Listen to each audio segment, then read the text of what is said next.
There was dancing in the salon, but in the darkened, smoking room sat several men who did not dance.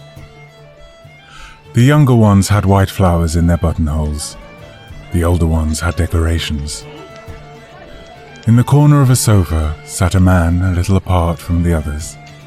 He sat very silent and smiled as at a happy dream. His face was brown, but his forehead was white. His frock coat was as correct as anyone else's, and he had also a white flower in his buttonhole. But his left hand, which hung over the arm of the sofa, was tattooed with a blue anchor. As a matter of fact, it was not a ball. There had merely been a dinner, and afterwards there was dancing. A man with a decoration was standing in front of him. "You don't dance, Mr. Fant?" he inquired. Fant replied, "I've just been dancing with Miss Gabelle." But as he said this, he felt that he blushed. Why should he have added, "with Miss Gabelle"? It was surely a matter of indifference with whom he had danced. Because he believed he had said something stupid, he was annoyed with the man to whom he had said it and set to staring at his decoration without saying anything.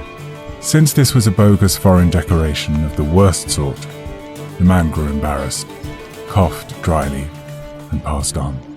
Fant remained seated and stared into a mirror which faced him on an oblique wall. But it was not himself that he saw in the mirror. It was the flooding light of the dancing hall and the sinuous lines of the women. They seemed to move silently in time with the music. Look at their red lips. Look at the white curves of their arms. There she was again. For the third time she glided past across the mirror. It was her cousin she was dancing with. A boy, lately a student. Ah, well. No, he could not sit still. He could not look on any more. It surely signified nothing that the boy danced with his own cousin. But he could not look on. He rose and went out of the room. Someone asked, "Who is this Mr. Fant?" "He has invented something, a gas burner, I believe. He's already on the way to make a fortune."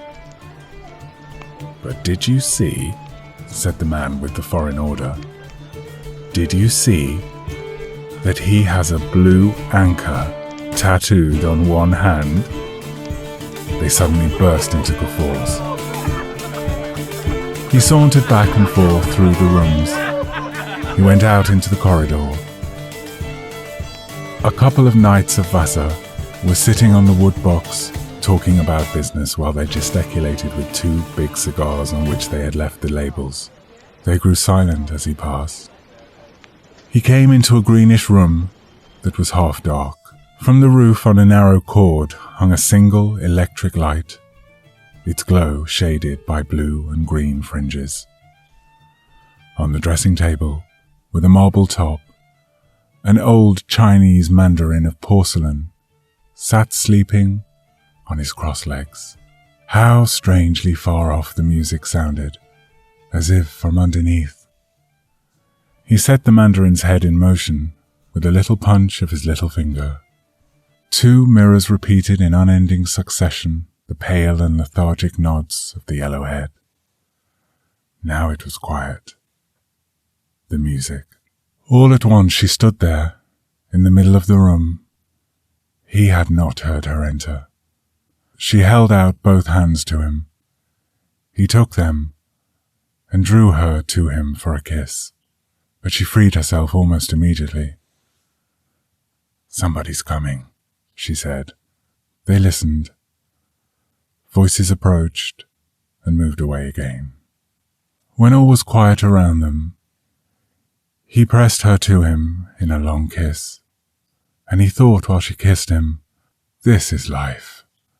This is eternity." Far away in the green darkness nodded the pale head of the mandarin. "No one kisses like you," he muttered. "Many kiss like you," she responded, smiling. He thought to himself, She's smiling so that I shall know she's jesting, and that she has never kissed anyone else." While he caressed her 2 small hands between his, he noticed that she was looking at his left hand. "You are looking at the anchor," he said. "It's true that it is not handsome, and it won't come off." She took his hand and surveyed inquisitively the blue dots that formed an anchor, but she said nothing. "It was in Hamburg that was done," he said. "I was a ship's boy on a vessel. We had come ashore and gone into a tavern by the harbour. I remember it so well, the fog, the many masts in the harbour and the smell of the grease. My comrades were tattooed on the hands, arms and body, and they thought I ought to have myself tattooed also. I couldn't refuse, or they would have thought I was afraid of the pain, for it hurt a great deal. But I thought, too, it was stylish. I was hardly 14, you know." "Are you tattooed on the body as well?" she asked.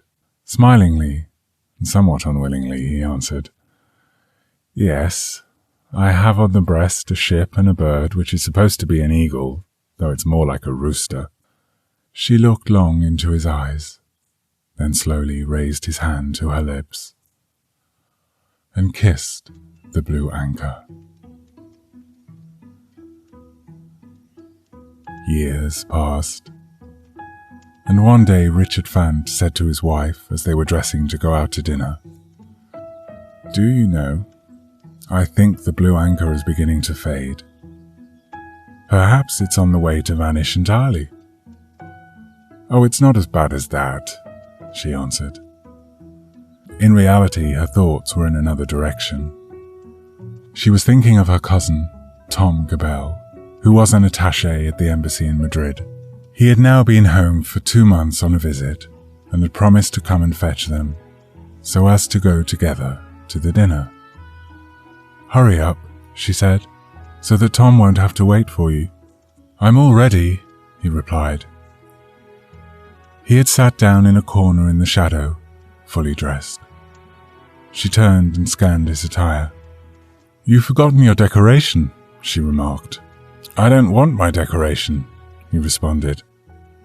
"But Richard, could you be so discourteous to Tom, who got it for you?" He went after his decoration. It was not one of the very worst, not an Order of Christos or a Nikan Iftikhar. It was a medium good decoration, a quite nice decoration. He fastened it on the lapel of his coat, with the feeling that perhaps he really needed it, seeing that he had a blue anchor on his left hand. There was a dance after the dinner, but Fant remained sitting in a sofa corner of the smoking room. By his side sat the man whom he had formerly annoyed by staring at his foreign decoration, but he was now a knight commander. They had become good friends and called each other by their first names when they said anything to each other, but they said nothing.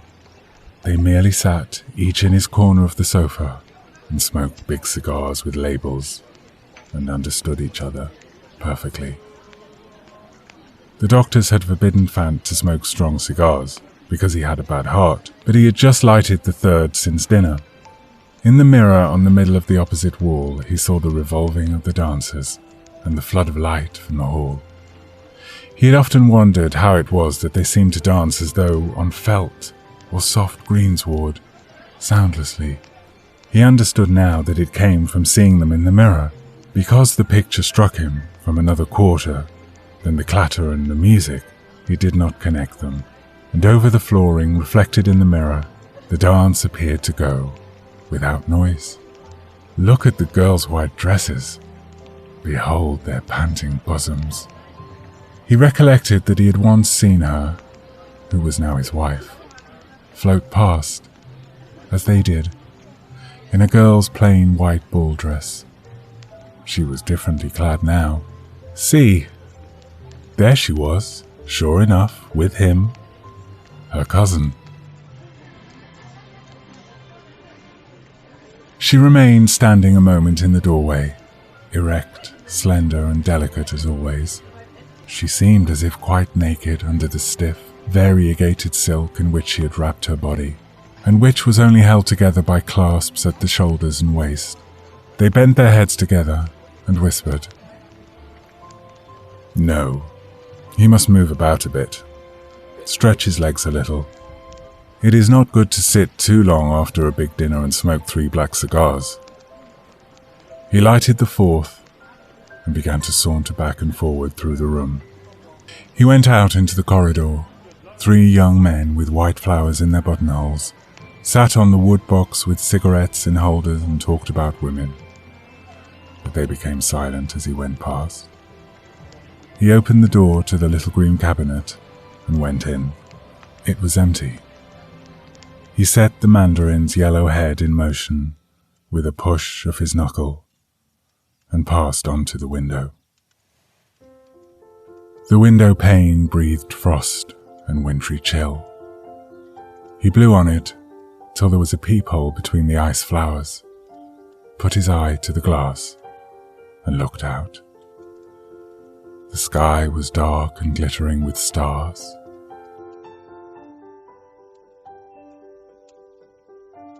Highest up stood the dipper with its handle aloft. It was late then. He could not force himself to leave the room because he felt a bitter and devouring desire for his wife and the kiss of old times. The kiss under the blue-green light from pearl fringe of the single electric light. The kiss which the mandarin had beheld in his nodding half-slumber. If she would only come in now, precisely now.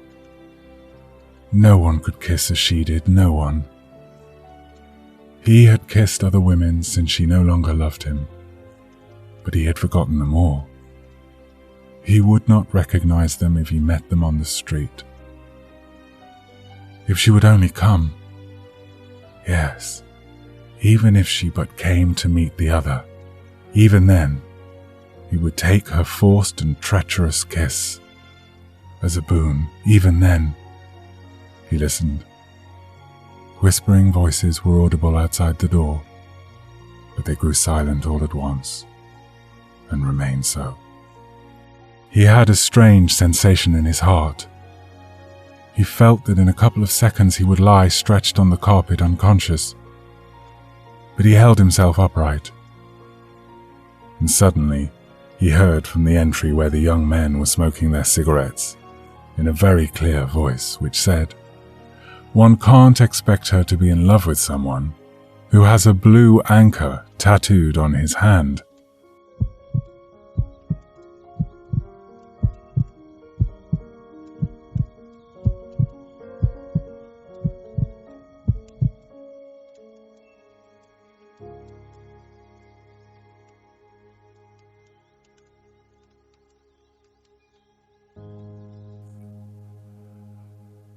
The coffin stood in the middle of the room.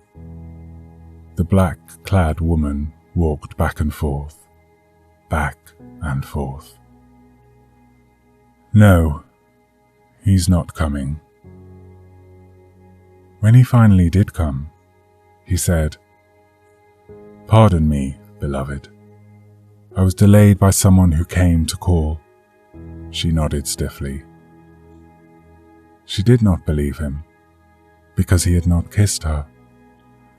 When he felt that they had stood too long silent, he said, "I must be off tomorrow. I've had a telegram from the minister. But I swear to you that I'll come back," he added in a somewhat lowered voice as if he did not wish the dead man should hear. She comprehended that he was lying, and she nodded. "Goodbye," she said. When he had gone, she went forward to the head of the coffin and looked at the dead man without thinking any further, for she was too weary. But as she stood there, she remembered suddenly that she had loved him. She had loved other men too, but it came to her now that she had loved this one most. At that thought, She felt the tears rise from deep down in her heart. She took his left hand, the one with the blue anchor, and wetted it with her kisses and her tears.